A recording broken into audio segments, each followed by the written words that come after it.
పరమోత్కృష్టమైనటువంటి రోజు భీష్మ ఏకాదశి. మాఘమాసంలో వచ్చేటటువంటి శుక్లపక్షంలో వచ్చేటటువంటి ఏకాదశి. ఈనాడు భీష్ముడు పరమాత్మలో సాయుధ్యం పొందినటువంటి రోజు. నాకు కలిగినటువంటి పాపం ఏ విధంగా పోతుంది అని బాధపడుతున్నటువంటి సమయంలో ధర్మ సూక్ష్మాలు తెలుసుకోవడం కోసమని కురుక్షేత్రంలో అంపశయ్య మీద పడుకునున్నాడయ్యా మహానుభావుడు భీష్ముడు. అక్కడికి వెడదాం పద అని కృష్ణ భగవానుడు ధర్మరాజుని తీసుకుని వెళ్ళినప్పుడు ధర్మములను ఉపదేశం చేసి ఆయన అనంత బ్రహ్మమునందు కలిసిపోయినటువంటి సంఘటన మాత్రమే వివరించారు. అప్పుడు కృష్ణ భగవాను ఆయన చేసిన స్తోత్రం ఎందుచేత అని అంటారేమో. భీష్మాచార్యుల వారు యుద్ధరంగంలో పడిపోయారు. పడిపోయినప్పుడు ఒళ్ళంతా కూడా అంగుళం చోటు లేకుండా కొట్టారు బాణాలతో. కొడితే ఆయన రథం మించి కింద పడిపోయినప్పుడే బాణములతో కూడినటువంటి శయ్య మీద పరున్నట్టు పరున్నారు. కానీ తలకి వెనక నుంచి బాణాలు కొట్టరు కదా, తల వేలాడిపోయింది ఇలా వెనక్కి. అది నిజంగా కొంచెం హృదయ విదారకమైనటువంటి దృశ్యమే. మహానుభావుడు భీష్ముడంటే వారి తల వేలాడిపోతే అర్జునుడు చూశాడు. చూసి ఆయన తలకి దెబ్బ తగలకుండా ఆయన తలకి తలగడగా బాణములను ఏర్పాటు చేశాడు. చేస్తే భీష్ముడు అర్జునుడిని పిలిచి అన్నాడు, ఈ పని నువ్వు చేసి ఉండకపోతే నీ మీద నేను శాపవాక్యాన్ని ప్రయోగించి ఉండేవాణ్ణి అన్నాడు. అంతటి మహానుభావుడైనటువంటి భీష్ముడు పంచప్రాణములు అని ఉంటాయి, ప్రాణ అపాన వ్యాన ఉదాన సమానములు అని. అటువంటి వాటిని మకర సంక్రమణం వెళ్ళిపోయిన తరువాత సూర్యుని రథం ఉత్తర దిక్కుకు తిరుగుతుంది. అంటే ఇవాల్టి రోజు రథసప్తమి. అందుకే మనం జిల్లేడాకులు రేగుపండు తల మీద పెట్టుకుని స్నానం చేస్తాం. అలా ఎందుకు పెట్టుకోవాలి అంటే పెద్దలు చాలా గొప్ప గొప్ప విషయాలన్నింటినీ కూడా అందులో నిక్షేపించారు. ఈ రథసప్తమి నాడు ఆయన మొట్టమొదటి ప్రాణాన్ని ఉపసంహారం చేశారు అంటారు. అందుకని లేదా యోగ విద్యతో బొటనవేలి దగ్గర నుంచి ప్రాణాలని వెనక్కి తీయడం ప్రారంభం చేసినట్టు కాదు. తర్పణ ఇవ్వాలంటే ఒక ప్రాణం వదిలిపెట్టేయాలి. కాబట్టి రథసప్తమి నాడు మొట్టమొదటి ప్రాణాన్ని విడిచిపెట్టారు. కాబట్టి అష్టమి తిథి నాడు, భీష్మాష్టమి నాడు మనుష్య జాతిలో మనుష్యుడిగా పుట్టినటువంటి ఎవరైనా సరే భీష్మాచార్యుల వారికి తర్పణ ఇవ్వవలసిందే. చిత్రం ఏమిటంటే రేపటి రోజున తలస్నానం చేసి భీష్మాచార్యుల వారికి తర్పణ ఎందుకు ఇవ్వాలి అని అడిగారు. తర్పణ కొడుకిస్తాడు. భీష్ముడికి ఒక్కడికి మాత్రం ఇంకెవ్వరికి లేదు ఈ మర్యాద, ఒక్క భీష్ముడికి. ఎందుకు ఇవ్వాలి అని అడిగారు. రేపటి రోజున ఎవరు భీష్మాచార్యుల వారికి తర్పణ విడిచిపెడతారో వాళ్ళకి 2 ఫలితాలు చెప్పారు. పుత్ర సంతానం ఈశ్వరానుగ్రహంగా పొందినటువంటి వారైతే వారు రేపటి రోజున తర్పణ విడిచిపెడితే ఈ ఏడాదిలో వాళ్ళ వల్ల తెలిసి కానీ తెలియక కానీ జరిగినటువంటి పాపరాశిని ధ్వంసం చేస్తారు. ఏడాదిలో జరిగిన పాపాలు ఇంకా ఖాతాలో ఉండవు. 2, సంతానము లేనివారు ఉంటే రేపటి రోజున నువ్వులతో కలిపి తర్పణ విడిచిపెట్టాలి. అలా విడిచిపెడితే వచ్చే భీష్మేకాదశికి నువ్వులతో విడిచిపెట్టవలసిన అవసరం లేకుండా కొడుకుంటాడు అని శాస్త్ర ప్రమాణం. ఎన్నో చోట్ల ఈ విషయం ప్రస్తావన చేశారు పెద్దలు. భీష్మాష్టమి నాడు తప్పకుండా తర్పణ విడిచిపెట్టి తీరవలసినదే, లేకపోతే మనుష్యుడుగా పుట్టడమే హేయమైన విషయం అయిపోతుంది అని. అలా తర్పణ విడిచిపెట్టేటప్పుడు దానికి సంబంధించినటువంటి శ్లోకం లేకుండా విడిచిపెట్టకూడదు. కాబట్టి 2 శ్లోకములు ఉంటాయి. ఆ శ్లోకములను చెప్తూ విడిచిపెట్టాలి. ఏ గోత్రంలో పుట్టాడు ఆయన, ఏ ప్రవర కలిగినటువంటి వాడు, ఏ కారణం చేత మీరు తర్పణ ఇస్తున్నారు అన్నది చెప్పాలి. అదే వయ్యాఘ్రపద్య గోత్రాయ. వయ్యాఘ్రపద్య గోత్రం భీష్మాచార్యుల వారిది.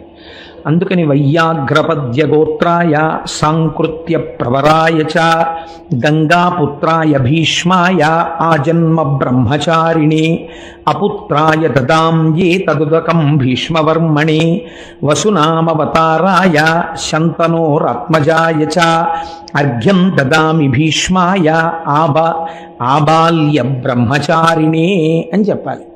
అంటే మహానుభావ, నీవు వయ్యాఘ్రపద్య గోత్ర సంభవుడవు, సాంకృత్య ప్రవర కలిగినటువంటి వాడవు, గంగాదేవి యొక్క పుత్రుడవు, ప్రతిజ్ఞ చేసి భీష్ముడన్న పేరు పొందినవాడవు, ఆజన్మాంతరము బ్రహ్మచారిగా జీవితమును గడిపినటువంటి వాడవు, ఆ కారణము చేత కొడుకులు లేనివాడవు.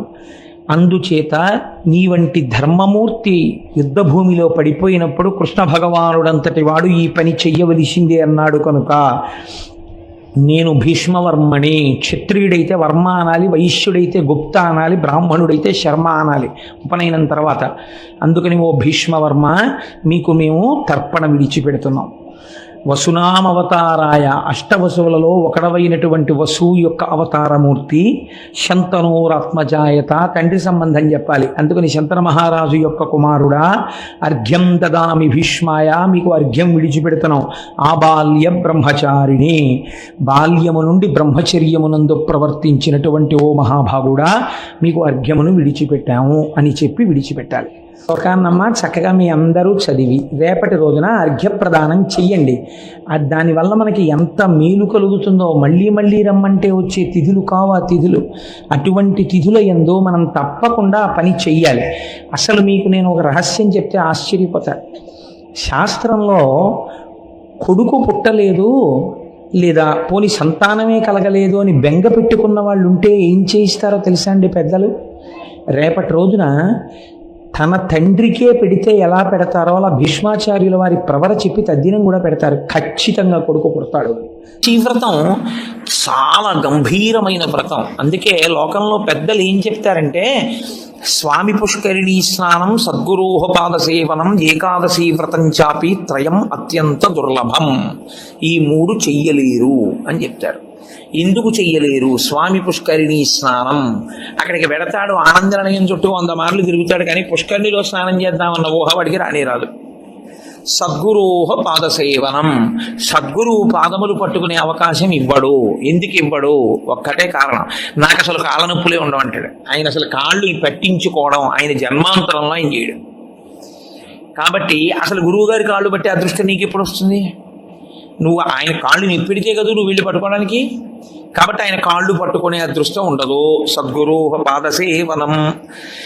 ఏకాదశి వ్రతం చాపి, ఏకాదశి వ్రతము చెయ్యలేడు. ఎందుకు చెయ్యలేడో తెలుసా అండి? మీ అబ్బాయికి ఉద్యోగం వస్తుంది, సత్యనారాయణ వ్రతం చెయ్యి, చేస్తాడు. మీ అమ్మాయికి పెళ్ళి అవుతుంది, వ్రతం చెయ్యి, చేస్తారు.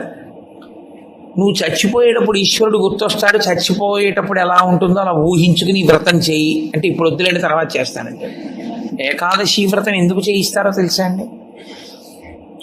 ఉపవాసం, అన్నం తినకూడదు. అన్నం తినకపోవడం కాదు, అన్నాన్ని పచనం చెయ్యడానికి కావలసిన సంభారములను స్పృశించి పచన ప్రయత్నమునందు నిమగ్నము కాకూడదు. అంటే ఏకాదశి నాడు ఉపవాసం ఉండి ద్వాదశి నాడు కాకరకాయ పులుసు పెట్టి వండుకుందామా, వేపుడు చేసుకుందామా అని ఆలోచించకూడదు.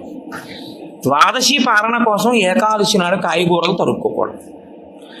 ద్వాదశి నాటికి పనికొస్తుందని ఇవాళ పప్పు నానపోయకూడదు. అంటే అసలు మీ శరీరమును పోషించుకోవడానికి కావలసిన ఏ పనిని ఏకాదశి నాడు చేయకూడదు. నిర్జలోపవాసం ఎందుకు చేయిస్తారో తెలుసా అండి? మనుష్యులలో 199 మంది తెలిసే వెళ్ళిపోతారు. అకస్మాత్తుగా అనాయాసంగా వెళ్ళడం మహాదృష్టవంతులకి తప్ప జరగదు.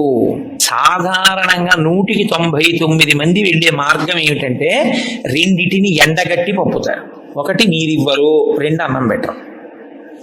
ఎందుకని అంటారేమో, తీసుకెళ్ళి ఎక్కడ పడుకోబెడతారు ఇంటెన్సివ్ కేర్ యూనిట్లో. వాడి కర్మ అంతా ఎక్కడ వస్తుందంటే ఇక్కడ ఒక గొట్టం పెడతారు, ఇందులోంచి ఏం పోయిరు, ఇందులోంచి ఎక్కిస్తారు. దీంతో ఏం తాకూడదండి అంటారు, దీంతో ఏమీ తినకూడదండి అంటారు. ఇందులోంచి వెళ్ళిందే ఆహారం, ఇందులోంచి వెళ్ళిందే పానీయం. ఫోన్లేండి, ఇప్పుడు మాకు వచ్చిన నష్టం ఏమిటి, ఏదో ఒకటి ఎక్కుతుందిగా చచ్చిపోంగా అంటారేమో. ఓ 8 బెడ్స్ వేస్తారు అక్కడ. అకస్మాత్తుగా వీడికి పెటిడ్రిన్ ఇంజెక్షన్ ఇచ్చి వీడు పడుకుని ఉంటే 11ంటికి గొళ్ళుమని ఏడుపు వినపడుతుంది. 3వ బెడ్ మీద వాడిని స్ట్రెచ్చర్ మీద బయటికి తీసుకెళ్ళిపోతుంటాడు. వీడికి గుండెలు గుబక్కుమంటాయి. 11 మంచాలు ఉండేవి, 3వ మంచం వాడు వెళ్ళిపోయాడు. వీడు 8వ మంచం వాడు అయితే పర్వాలేదు, వీడు 1, 2 అయ్యాడు అనుకోండి. వీడి కర్మే. నేను చూశానండి, నేను యథార్థంగా చూశాను ఒక హాస్పిటల్లో. నేను దీన్ని ఏమి హాస్యంగా చెప్తున్నానని మీరు అనుకోకండి. 3 మంచాలలో మధ్య మంచం ఆయన వెళ్ళిపోయాడు. నేను చూస్తున్నా, ఎవరో కాదు మా బంధువే. ఏడుస్తుంటే డాక్టర్లు అన్నారు, అమ్మ ఇక్కడ ఏడవకూడదు, నిశ్శబ్దంగా తీసుకెళ్ళి బయట ఏడవండి అన్నారు. ఎందుకంటే వాళ్ళు ఏడిపోతారు, గట్టిగా ఏడిస్తే ఏడవకూడదు అన్నారు. నిజమే అది. వాడు అప్పటికే నేను వెళ్ళిపోయిన వాడిని చూడటం లేదు, 1, 3 మంచాల వాళ్ళని చూస్తున్నాను. వాళ్ళు వీడు వెళ్ళిన మార్గం మూసుకుపోవుగాక అని వాళ్ళిద్దరు అలా చూస్తున్నారు. వీడు అదే వ్యాధితో జాయిన్ అయిన వాడికి ఎంత భయంగా ఉంటుందండి. గబాలను గోనుగుడలో బారేసి దగ్గర చేసి పట్టుకెళ్ళిపోతున్నారు బయటికి. పట్టుకెళ్ళిపోతుంటే ఆ బయటికి తీసుకెళ్ళిన తర్వాత ఇలా కిటికీలోంచి చూస్తే ఏం చేస్తున్నారో అన్నీ కనపడుతున్నాయి. కనపడుతుంటే వీడికి ఎలా ఉంటుంది, వీడి పరిస్థితి ఎలా ఉంటుంది? నాన్న రామకృష్ణ అనుకో ఇప్పుడు, అంటే నీ మొహం ఇచ్చా ఎక్కడంటానంటో, తినలేడు, తాగలేడు, బయటికి వెళ్ళలేడు, తింటే తప్ప తాగితే తప్ప నిద్ర పట్టడం అలవాటుగా చేసుకుని ఉన్నవాడు కడుపు నిండా తింటే కనుబడిపోతుంది. అందుకని రాత్రి అయ్యేటప్పటికి బాగా తినేసి పడుకోవడం, నిద్రైపోవడం, మళ్ళీ లేవడం, మళ్ళీ తింటూ ఉండడం, ఇది అలవాటు అయిపోయింది చాలా కాలంగా. ఇప్పుడు కాదు, కోట్ల జన్మలుగా జీవుడు అలవాటు చేసుకున్నాడు దీన్ని. ఇప్పుడు తినకుండా తాగకుండా ఈశ్వరుణ్ణి నామం కూడా చెప్పు, ఇంతకన్నా క్లేశం ఇంకోటి ఏముంటుందంటే? తినద్దంటే క్లేశం, తాగద్దంటే క్లేశం. పోనీ తినద్దు తాగండం, తాగద్దు తినండం. తినద్దు తాగద్దని ఊరుకోడు భగవన్నామని చెప్పమంటే. తినద్దనేటప్పటికే ఏమవుతుందంటే ఏకాదశి నాడు ఉపవాసం చేయండి అన్నాను అనుకోండి, ఇంకో దోశ ఇవాళ తినేద్దామంటే రేపంతా ఉపవాసం అంటే. కాబట్టి తినద్దు అంటే భయం, తాగద్దు అంటే భయం. తినద్దు తాగద్దు అని ఊరుకోరు. భగవన్నామని చెప్పేటప్పుడు మనసును అలా ఈశ్వరుడు యందు నిలబెట్టు అంటారు. ఇప్పుడు ఈ 3 సాధించడం మీ పిల్లల కోసం కాదు, నీ భర్త కోసం కాదు, భార్య కోసం కాదు. ఎవరి కోసం? ఎవరికి వారి కోసం. ప్రతి పక్షంలోనూ ఒకసారి ఈ ఎక్సర్సైజ్ చేస్తే, ఈ వ్యాయామం చేస్తే, ప్రతి పక్షంలోనూ ఒకసారి రిహార్సల్ వేస్తాడు. వెళ్ళిపోయేటటువంటి పద్ధతిని ఊహ చేస్తాడు. ఏమీ తినడం, ఏమీ తాగడం, ఈశ్వరుణ్ణే స్మరిస్తూ ఉంటాడు. ఇప్పుడు ఇది క్లేశపడిపోతూ ఉంటుంది. మనసుని మాత్రం ఈశ్వరుని ఎందే పెట్టుంచుతాడు. ఇది బాగా అలవాటైపోయింది. ఆ రోజు వచ్చేసింది, తినకూడదు తాగకూడదు, ఈశ్వరుడి మీద మనసు పెట్టాలి. అభ్యాసం కూసి విద్య కదూ, నిలబెట్టేస్తాడు. నిలబెట్టేస్తే ఏమయ్యాడు? ఆఖరి ఊపిరిలో కూడా ఆయన పేరు చెప్తూ వెళ్ళిపోతాడు. మరి డాక్టర్లు ఉన్నారు కదండి మీరు అనొచ్చు, 1,000,000 మంది వైద్యులు కూడి వచ్చినా కానీ మరణమయ్యేది వ్యాధి మాన్పలేరు. చచ్చిపోయే వాళ్ళందరూ డాక్టర్లు లేక చచ్చిపోయారు అనుకోకండి. ఈశ్వరుడు ఆయుర్దాయం ఇవ్వాలనుకుంటే డాక్టర్ రూపంలో అనుగ్రహించగలడు అంతే. ఈశ్వరుడు ఇచ్చినవాడు. కాబట్టి ఏకాదశి వ్రతానికి ఉన్న ప్రధాన ప్రయోజనమేమి? అది మృత్యువుని వచ్చినప్పుడు ఎలా ఉంటుందో తత్సంబంధమైనటువంటి తర్ఫీదు మనసుకు ఇచ్చుట. అందుకే ఏ వ్రతానికి చెప్పండి ఏకాదశి వ్రతం చాపి త్రయం అత్యంత దుర్లభం అని ఎందుకంటారో తెలుసా అండి? అసలు నువ్వు అలా ఊహ చేస్తూ కూర్చుని సిద్ధంగా ఉండడం 1/2 గంట చెయ్యలేవు. ఓ వారం ఓ పక్షంలో చేసి అయ్యి బాబోయ్ అలా మళ్ళీ ఏకాదశి వచ్చేస్తే మళ్ళీ అలా ఊహిస్తూ అలా ఉండాలంటే భయంగా ఉందండి, ముక్కోటి ఏకాదశి చేసేస్తానండి అంటే. మామూలు ఏకాదశి నాడు మీరు ఉపవాసం చేసేటప్పుడు పండు కానీ కాయ కానీ అథవా కాసిన పాలు కానీ తాగితే ఉపద్రవం ఏం రాదు, దానికి దోషం పట్టదు శాస్త్రం. ఎందుకంటే శాస్త్రం ఉపవాసం మీద చర్చ చేస్తుంది. ఉపనిషత్తుల్లో విషయం ఉంది, వేదంలో ఆ విషయం ఉంది. ఎప్పుడెప్పుడు ఉపవాసం ఎలా చెయ్యాలి అన్నది ఉంది. ఆదివారం నాడు కానీ, పౌర్ణమి నాడు కానీ, అమావాస్య నాడు కానీ రాత్రి ఉపవాసం మాత్రమే చెయ్యాలి. పగటిపూట ఉపవాసం చేయకూడదు. ఆదివారం నాడు రాత్రి ఏమీ తినకూడదు.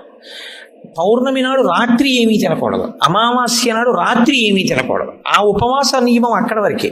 పగటి పూట మీరు భోజనం చేసినా పలహారం చేసినా శాస్త్రం అడ్డు రాదు. సాధారణంగా శాస్త్రం ఏం చెప్తుందంటే 2 పర్యాయములు తీసుకోమని చెప్తుంది. 2 పర్యాయములు తీసుకోవచ్చు, కానీ ఇక రాత్రి వేళ తినకూడదు. అష్టమి తిథి, చతుర్దశి తిథి, ఈ 2 తిథుల్లో పగటి వేళ తినకూడదు, రాత్రి వేళ తినాలి. పగటి వేళ ఏమీ తినకుండా ఊరుకుని నక్షత్ర దర్శనం అయిన తర్వాత మాత్రం భోజనం చేయొచ్చు. అది ఒక్క అష్టమి చతుర్దశి తిథులకు. కాబట్టి ఈ తిథులలో ఉపవాసాలకి, వారములలో ఆదివారం ఉపవాసాలకి, ఎందుకంటే వారాలు అన్ని యుగాల్లో లేవు, కలియుగంలోనే వారాలు. మీరు రామాయణాన్ని చూస్తే రామాయణంలో వారాలు ఉండవు. కాబట్టి వార నియమం ఎవరికి వచ్చిందంటే ఒక్క కలియుగంలోనే వచ్చింది. కలియుగంలో ఆదివారమే ఉపవాసం ఎందుకు పెట్టారో తెలుసా అండి? ఆరోగ్యం భాస్కరాది చేత్, ఆరోగ్యము సూర్య భగవానుడి యొక్క అనుగ్రహంతో నిలబడుతుంది. సూర్య భగవానుడు అధిదేవతగా కలిగినటువంటి రోజు, ఆయన యొక్క తేజస్సు ఎక్కువగా పరిపుష్టమయ్యే రోజు భానువారము, ఆదివారం. అటువంటి సూర్య భగవానుడి యొక్క అనుగ్రహం కలగాలి అంటే ఆదివారం నాడు ఉపవసించాలి. ఉపవసించుట అన్న మాటని మీరు ఎప్పుడు రెండు కోణాల్లో అర్థం చేసుకోవాలి. రెండు కోణాల్లో అర్థం చేసుకోవడం అంటే, కడుపు ఖాళీ అయిన తరువాత మళ్ళీ వేయకుండుట. శరీరానికి ఆరోగ్యం ఎప్పుడు డాక్టర్ దగ్గరికి వెళ్లకుండా ఉండడానికి 3 ఉన్నవాడు వెళ్ళడు అని ఆయుర్వేదం చెప్తుంది. ఎవరు వెళ్ళడు అంటే, కడుపులో వేసిన పదార్థమంతా ఖాళీ అయ్యే వరకు మళ్ళీ వెయ్యనివాడు. ఎడం పక్కకి తిరిగి ఎడమ చేతిని తల కింద పెట్టుకుని గుండెలు పరుపుకో బొంతకో తగిలేట్టుగా పడుకున్నవాడు వైద్యుణ్ణి చూడడు. కడుపులోకి పదార్థం వెయ్యకపోవడమే విషంగా మారిపోయి శరీరాన్ని పడగొట్టగలిగిన వ్యాధి ఏదైనా సంక్రమించి ఉంటే, అంటే ఓ షుగర్ పేషెంట్ అనుకోండి, ఆయన అలా ఉండిపోయాడు అనుకోండి, ఫాస్టింగ్లో పడిపోతుంది, కోమాలోకి వెళ్ళిపోతాడు. అప్పుడు ఆయన పదార్థాన్ని శరీరం నిలబెట్టుకోవడానికి కావలసినంత పదార్థాన్ని లోపలికి పంపినా ఆయన ఉపవాసం చేసిన వాడే. 8 సంవత్సరముల లోపు వాళ్ళు, 80 సంవత్సరములు దాటిన వారు ఉపవాసములు చేయరాదు. ఉపవాసములు చేయరాదు అంటే పదార్థమును విసర్జించి ఉండరాదు. కాబట్టి ఉపవాసము అన్న మాటలో మీ కడుపు కండరములు కదలకుండా విశ్రాంతి ఇచ్చుట అన్నది ప్రధాన ప్రక్రియ. కానీ ఇవాళ భీష్మ ఏకాదశి పర్వదినాన్ని పురస్కరించుకుని నేను కించిత్తు స్వేచ్ఛ తీసుకుంటున్నాను. అందుచేత మహాభారతము, దేవీ భాగవతము, ఇతర గ్రంథాల్లో ఉండేటటువంటి భీష్ముని యొక్క చరిత్రని ఒక చోటికి క్రోడీకరించి దాన్ని ఒక్కసారి ఆవిష్కరించే ప్రయత్నం చేసి చిట్ట చివర భీష్మ స్తుతిలోకి వచ్చేస్తాను. అప్పుడు భాగవతంలో ఉన్నటువంటి విషయాన్ని పూర్తి చేసినట్టు ఉంటుంది, ఇవాల్టి రోజున వినవలసినటువంటి విషయం ఏదో అది విన్నట్టు ఉంటుంది. ఏది వినడం చేత ఇవాళ మనం తరిస్తామో, ఏ మహాపురుషుడి యొక్క జీవితాన్ని మనం వినాలో అది వివరించే ప్రయత్నాన్ని చేస్తాను. గొప్ప మాట చెప్పాడో చూడండి, ఇదే ఆఖరి పద్యం భీష్ముడిది. ఆయన అంటాడు, ఒక సూర్యుండు సమస్త జీవులకు తానొక్కొక్కడైతోచు పోలిక ఏ దేవుడు సర్వకాలము మహాలీలం నిజోత్పన్న సస్య కదంబంబుల హృత్ సరోజములన్ నానా విధానో రూపకుడై ఒప్పుచునుండు నట్టి హరినే ప్రార్థింతు నశ్రాంతమున్. ఎటువంటి ఉపమానం వేశాడో చూడండి. ఒక సూర్యుండు సమస్త జీవులకు తానొక్కొక్కడైతోచు పోలిక ఏ దేవుడు సర్వకాలము మహాలీలన్. ఒకే సూర్య భగవానుడు ఆకాశంలో వెలుగుతూ ఉంటాడు. నేను చూసంటాను సూర్యోదయం అయిపోయింది అంటాను. నా భార్య అంటుంది, అడుగో సూర్యుడు వచ్చేసాడంటుంది. ప్రతివాడికి ఒక్కొక్క సూర్యుడిలా కనపడుతుంటాడు, కానీ ఉన్నదొక్కడే సూర్యుడు. నిజోత్పన్న సస్య కదంబంబుల హృత్సరోరుహములన్ నానా విధానో రూపకుడై ఒప్పుచునుండు నట్టి.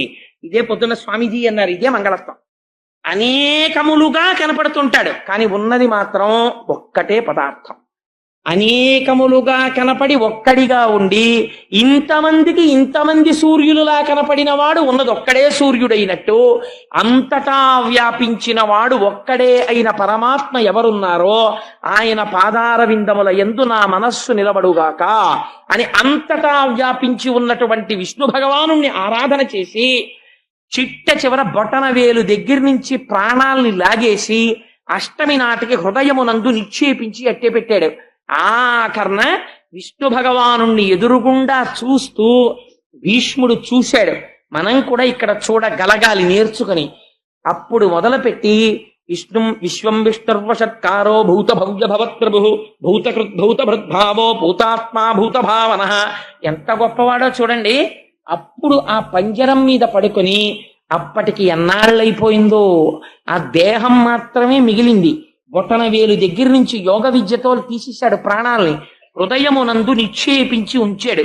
ఆఖరణ కృష్ణ పరమాత్మని ఆపాదమస్తకం చూస్తూ విష్ణు సహస్రనామ స్తోత్రం చెప్పి ఆఖరణ వనమాలి గదీశాంగీ శంఖీ చక్రీ చనందకి శ్రీమాన్ నారాయణో విష్ణుర్వాసుదేవోభిరక్షతు, నన్నా వాసుదేవుడు రక్షించుగాక అని ఆఖరణ స్వామినే తలుచుకుంటూ హృదయములో ఉన్నటువంటి తేజస్సు ఒక్కసారి పరబ్రహ్మమునందు కలిసిపోయింది.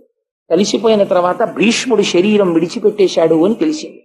తెలిసి ధర్మరాజాదులు తీసుకెళ్లి ఆ శరీరాన్ని అగ్ని యందు నిక్షేపించి అంతిమ సంస్కారాన్ని పూర్తి చేశారు. అటువంటి భీష్మాచార్యుల వారికి ఒక్కరికి మాత్రమే మనుష్యలోకమునందు ఒక మర్యాద ఉంది. ఏమిటో తెలుసా అండి? ఎప్పుడూ ధర్మమును ఆచరించిన మహాపురుషుడు కనుక మానవాళి తల్లిదండ్రులు ఉన్నవారు కూడా భీష్మ ఏకాదశి నాడు తప్పకుండా ఒక పని చేయవలెను. ఏమది?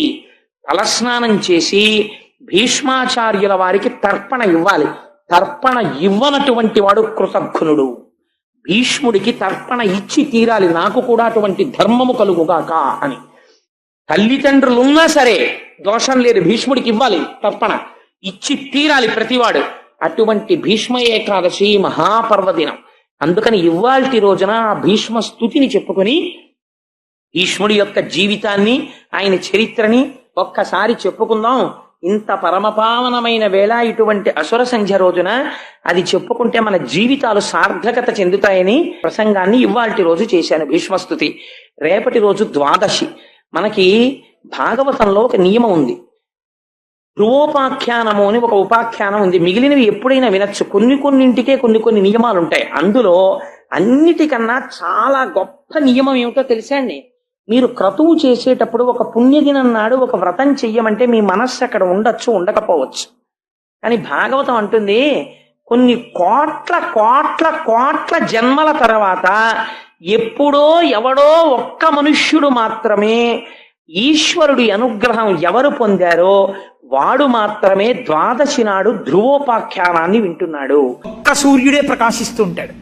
కానీ ఆ ఒక్క సూర్యుడే ఎవరు చూస్తే వాళ్ళకే ఒక సూర్యుడిలా కనబడుతుంటాడు. నాకు అదిగో సూర్యుడు అంటారు, నమస్కారం చేస్తారు. పక్కన ఉన్న వాడికి ఆయన సూర్యుడు. ప్రతి వాళ్ళకి నేను చూస్తున్న సూర్యుడు అనుకుంటూ ఉంటాడు. ఎవరికి వాళ్ళకి నేను చూస్తున్న సూర్యుడు అనిపించినట్టే ఈ లోకంలో ఉన్నటువంటి సమస్త జీవుల యొక్క హృదయ పద్మముల యందు ప్రకాశించేటటువంటి ఆ పరమేశ్వరుడే రాశీభూతమై ఇదిగో ఇక్కడ కృష్ణ భగవానుడుగా నిలబడున్నాడు.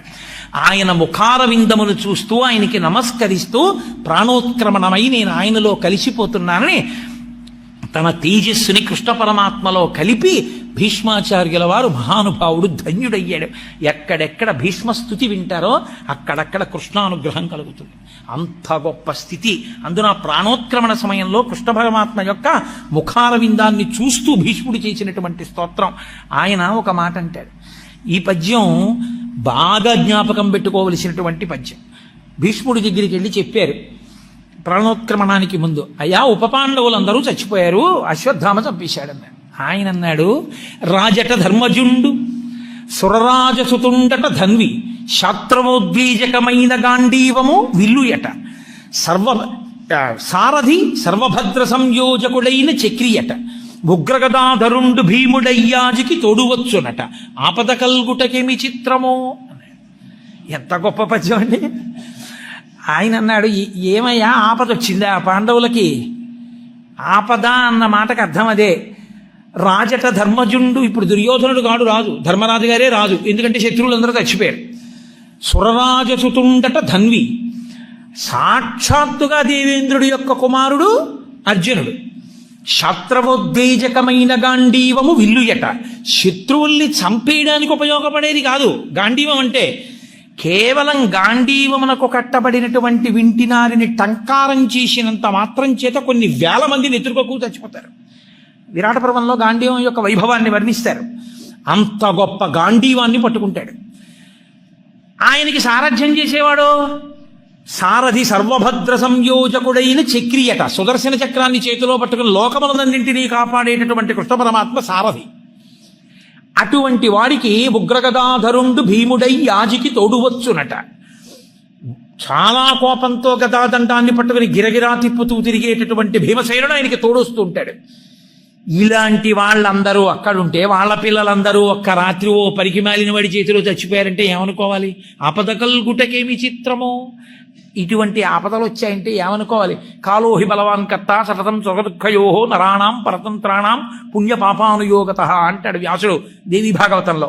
కాలము బహుబలవత్తరమైనది. అందుకు కదూ భగవద్గీతలో కాల కలయతామహం అంటాడు. నేను లెక్కలు కడుతూ ఉంటాను, ఎవరెవరిని ఎంతకాలం ఉంచాలో, ఎలా తీసేయాలో, ఏ అనుభవింపజేయాలో, ఎవరితో కలపాలో, ఎవరితో తీసేయాలో అన్ని లెక్కలు కడతానయా, నేను మహాగణకుణ్ణి కాలరూపంలో ఉంటానన్నాడు. ఎంత చిత్రమో చూశారా అన్నాడు. అంటే మనం పైన ఎన్ని రక్షణ సాధనములను పెట్టుకున్నామని అనుకున్నా ఈశ్వరుడు ఆపద రావడాన్ని అంగీకరిస్తే ఆపగలిగిన మనగాడు ఈ లోకంలో లేడు. ఈశ్వరానుగ్రహం ఉందా, కడుపులో ఉండి బ్రహ్మాస్త్రం చేత దహింపబడుతున్నవాడు కూడా రక్షింపబడతాడు. కాబట్టి ఆపద కల్గుటకి ఏమి చిత్రమో.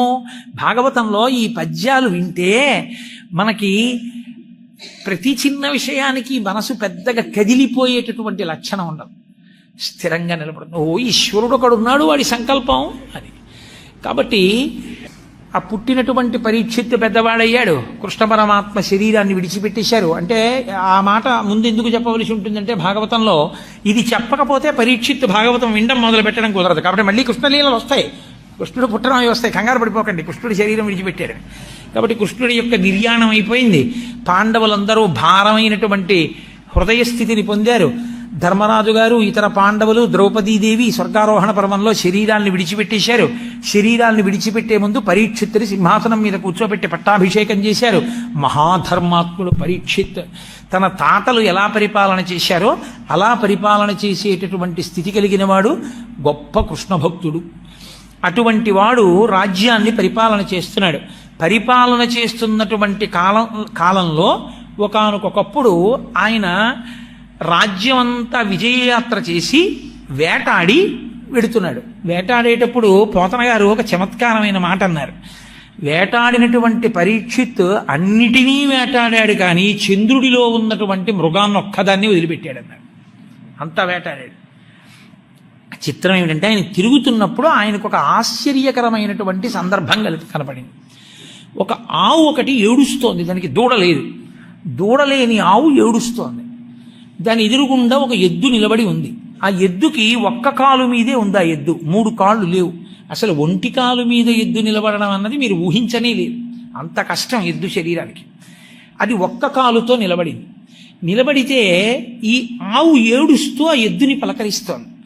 భూమాత గోమాతగా రూపాంతరం చెందింది. భూమియే గోవుగా నిలబడింది, ధర్మమే వృషభంగా నిలబడింది. ఇప్పుడు ఈ భూమాత ఆ గోమాతతో అంటే భూమి ధర్మాన్ని అడుగుతోంది. ఈ లోకంబున పూర్వము 4 పాదముల నీవు నడతువు, శ్రీలలనీసుడులేమిని కాలముచే నీకు ఒంటి కాలయ్యకదే అంది. ఈ లోకంలో పూర్వం నువ్వు 4 పాదాలతో నడిచావు. ధర్మమును ఎద్దుగా సంకేతించినప్పుడు ధర్మానికి ఉండేటటువంటి 4 పాదాలే సత్యము, శౌచము, దయ, తపస్సు 4. ఇందులో 3 పాదాలు పోయాయి. 3 పాదాలు పోయాయి అంటే ఎందుకు పోయాయి ధర్మము అంటే 3 పాదములు ఒక్కొక్క గుణం చేత నశించిపోయి. తపస్సు దేని చేత నశించిపోయింది అంటే ఎప్పుడూ తపస్సు చేసేటటువంటి వాళ్ళు నేను గొప్పవాణ్ణి అన్న మాట చెప్పించుకోకూడదు. అలా చెప్పించుకున్న కారణం చేత కలియుగంలో తపస్సు భ్రష్టమైపోయింది.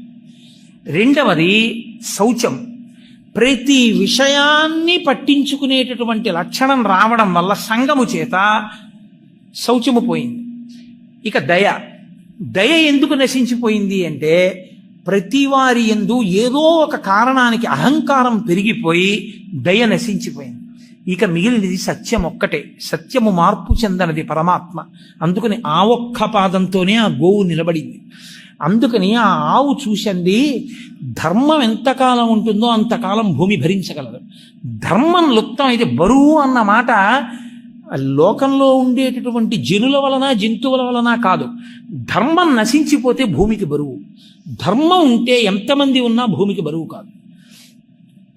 అందుకని శ్రీలలనీశుడులేమిని కాలముచే నీకు ఒంటి కాలయ్య కదే. ఒకానొకప్పుడు కృష్ణ పరమాత్మ చక్కటి శ్రీచిహ్నములతో కూడినటువంటి పాదములతో ఈ భూమి మీద తిరుగాడాడు. అటువంటి కృష్ణ పరమాత్మ అవతార పరిసమాప్తి చేశాడు. ఆ కారణం చేత నీకు 3 కాళ్లతో నువ్వు 3 కాళ్ళు పోగొట్టుకుని ఒంటి కాలితో తిరుగుతున్నావు. నిన్ను చూస్తే నాకు ఎంతో బాధగా ఉంది, నా కన్నుల నీరు కారుతోంది. నిన్ను ఆ ఒక్క కాలుతో కూడా ఉండకుండా చెయ్యడం కోసమని ధర్మమునకు కట్టుబడిన వారిలా నటించేటటువంటి వారు పట్టి ఆ కాలు కూడా తెగ్గొట్టేస్తారని ఏడుస్తున్నాను. నీకు 3 కాళ్ళు లేవు అని నీ గురించి ఏడవట్లేదు, నీకు 3 కాళ్ళు పోయాయి అని నేను ఎందుకు ఏడుస్తున్నానో తెలుసా? నీకు ఈ 3 కాళ్ళు పోయిన కారణం చేత రాబో కాలంలో ఎవరెవరు ఏది భరించాలో దాన్ని వదిలేస్తారు.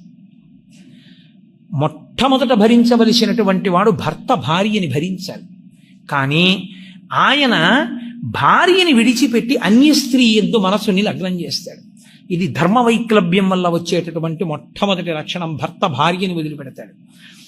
తల్లిదండ్రుల్ని పోషించవలసినటువంటి కర్తవ్యం ఉన్న పిల్లలు తల్లిదండ్రుల్ని పోషించరు. ప్రజల్ని రక్షించవలసినటువంటి ప్రభువులు భోగలాలసులై తిరుగుతారు తప్ప ప్రజల గురించి పట్టించుకోరు.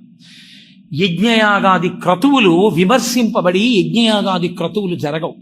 హవిస్సులు ఇచ్చేవాళ్ళు ఉండరు కాబట్టి దేవతలకి హవిస్సు అందదు కాబట్టి దేవతలు ప్రీతి చెందరు కాబట్టి వర్షాలు పడవు కాబట్టి లోకంలో ఉండేటటువంటి సమస్త జీవజాలము ఆకలితో అలమటిస్తుంది. నీళ్లు దొరక్క బాధపడతారు. నీరు దొరకకపోతే మళ్ళీ ధర్మం నాశనమైంది. ఎందుకో తెలుసా అండి? అసలు ధర్మము అన్న మాట ఎక్కడుంటుందంటే సంధ్యావందనం దగ్గర. సంధ్యావందనం చెయ్యాలి అంటే ఉండవలసినవి ఏవీ అక్కర్లేదు, నీళ్లే కావాలి. ఆచమనం చేసి అర్ఘ్యం ఇవ్వద్దు. ఆ అర్ఘ్యమే శత్రువులను పడగొడుతుంది. లోకంలో సూర్యోదయం కాకుండా చేసేటటువంటి శత్రువులను పడగొట్టేది అర్ఘ్యజలమే. ఆ అర్ఘ్యం ఇవ్వడానికి నీళ్లు ఉండాలి. నీళ్లే లేకపోతే ఇంకా సంధ్యావందనాలు ఏవి? సంధ్యావందనాలు లేకపోతే ఆసురీ శక్తుల ప్రబలం. కాబట్టి నీరు ఉండదు. ఇటువంటి స్థితి వస్తుంది.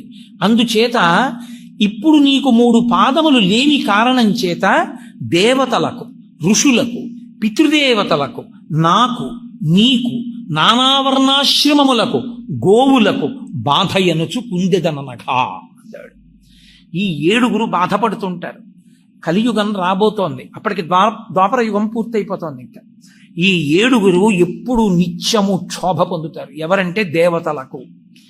ప్రతివాడు దేవతల్ని విమర్శించేవాడే. తెలిసి తెలియని ప్రతివాడు దేవతల్ని ధిక్కరించి జీవించేవాడే. ఒక్కడు హోమం చేసేవాడు ఉండడు, యజ్ఞం చేసేవాడు ఉండడు, యాగం చేసేవాడు ఉండడు, హవిస్సిచ్చేవాడు ఉండడు. వేదానికి గౌరవం క్షీణించిపోతుంది. కాబట్టి దేవతలకు, పితృదేవతలకు కష్టపడి కని పెంచి పెద్ద చేసి ఎంతో ప్రయోజకుణ్ణి చేసి తన శరీరం కూడా వాడి చేతులలో పెట్టినటువంటి అగ్నిహోత్రం చేత కాలిపోవాలనుకున్నటువంటి తండ్రి శరీరాన్ని విడిచిపెట్టిన రోజు జ్ఞాపకం పెట్టుకుని అన్నదమ్ములందరూ కలిపి తద్దినం పెట్టేటటువంటి రోజు కూడా పోతుంది. దేశం యొక్క గౌరవాన్నంతటినీ నువ్వు ఒక బట్టలో చూసి నమస్కారం చేస్తున్నావు పతాకానికి. నిన్ను కన్న తండ్రి కాపాటి గౌరవం లేదా? నిన్ను కన్న తల్లి కాపాటి గౌరవం లేదా? వాళ్ళకి తద్దినం పెట్టవలసిన అవసరం లేదా? ఆ కడుపున పుట్టిన వాళ్ళ మధ్య ఎన్ని విభేదాలైనా ఉండొచ్చు. మీ అన్నకి 50 ఏళ్ళు వచ్చాయి, మహా బతికితే ఇంకో 20 ఏళ్ళు బతుకుతాడు. 70 ఏళ్ల కన్నా బతుకుతాడనే నమ్మకం ఏం లేదు. ఇంకొక 20 ఏళ్ళు బతికితే ఏడాదికి అన్న తమ్ముడు కలిసి మాట్లాడుకునేటటువంటిది మహా అయితే 5 రోజులు ఉంటుంది. 5 రోజులుంటే ఇంకా అన్నగారు బతికున్న 20 ఏళ్లలో 25లు 100 రోజులు కలుసుకుంటారు. 100 రోజుల్లో రాత్రి ఇద్దరూ నిద్రపోతారు కాబట్టి అన్నదమ్ములు 50 రోజులు మాత్రమే పగళ్ళు ఉంటారు. ఈ 50 రోజుల్లో ఇద్దరూ కూర్చుని మాట్లాడుకుంటూ ఉండడం కుదరదు కాబట్టి ఎవరి పనుల మీద వాళ్ళు వచ్చి ఇద్దరూ మాట్లాడుకోవాలి కాబట్టి మహా అయితే తమ్ముడి దగ్గరికి అన్న దగ్గరికి తమ్ముడు వెళ్ళినటువంటిది రోజుకి ఓ 3 గంటలు కలిసి ఉంటారు అనుకుంటే 23 60 గంటలు కలిసి ఉంటారు. 60 గంటలు కలిసి ఉంటారంటే ఇక ఈ జీవితంలో తల్లిదండ్రులకు పుట్టినటువంటి అన్నదమ్ములం అనిపించుకున్నటువంటి వాళ్ళం కలిసి ఉండేది ఇక 3 రోజులు మాత్రమే మాట్లాడుకునేది. 3 రోజులు మాట్లాడుకోవడానికి మాత్రమే ఉన్నటువంటి జీవితంలో దేనికి అన్నగారితో మాటలు మానేయాలి తమ్ముడు? దేనికి అన్నదమ్ములు? మహాపండితుడు ఎంతో ఈశ్వరోపాసన చేసినటువంటి తండ్రికి తద్దినం పెట్టేటప్పుడు అన్న తమ్ముడు కలిపి తద్దినం పెట్టని దౌర్భాగ్యం ఎందుకు ఏర్పడాలి? అంటే కలియుగం యొక్క లక్షణం. ఏ కారణం లేకుండా అన్నదమ్ములు తల్లిదండ్రులకి తద్దినం పెట్టేటప్పుడు కూడా కలుసుకోరు. ఖాళీ లేదు, లేకపోతే మాటలు లేవు, కలవరు. అంతకన్నా దురన్యాయం ఏమి ఉంటుంది లోకంలో? కాబట్టి దేవతలకు, ఋషులకు, ఋషి తర్పణం అని చెప్పి ఋషి రుణం అని మనకుంది. వాల్మీకి మహర్షి రామాయణం ఇచ్చారు. లక్షలు ఖర్చు అవుతున్నాయి. 7 కాండలు తెచ్చి ఇంట్లో పెట్టుకున్నవాడు కనపడ్డాడు. అక్కర్లేని పెయింటింగ్, అదేమిటో అర్థం కాదు, 10,000 పెట్టి తెచ్చి ఇంట్లో పెడతాడు. రామాయణం పుస్తకాలు ఉండవు, భాగవతం పుస్తకాలు ఉండవు, భారతం పుస్తకాలు ఉండవు, 4 పద్యాలు నోటికి రావు. తీసుకెళ్లి నించోపెట్టి ఎక్కడిదో ఎప్పటిదో సినిమా కథ కొంచెం చెప్పి ఆప్ చేసి, మిగిలింది చెప్పి ఆప్ చేసి, ఈ సినిమా ఏమిటి అని అడిగితే టక్ అని చెప్తాడు. ఇందులో నాయకుడు ఎవరంటే చెప్తాడు, నాయిక ఎవరంటే చెప్తాడు, దర్శకుడు ఎవరంటే చెప్తాడు. పాట కొద్దిగా పాడి మిగిలింది ఏమిటంటే పాడతాడు. పోతన గారి భాగవతంలో పద్యం రాదు. కాల్చేయద్దు అండి.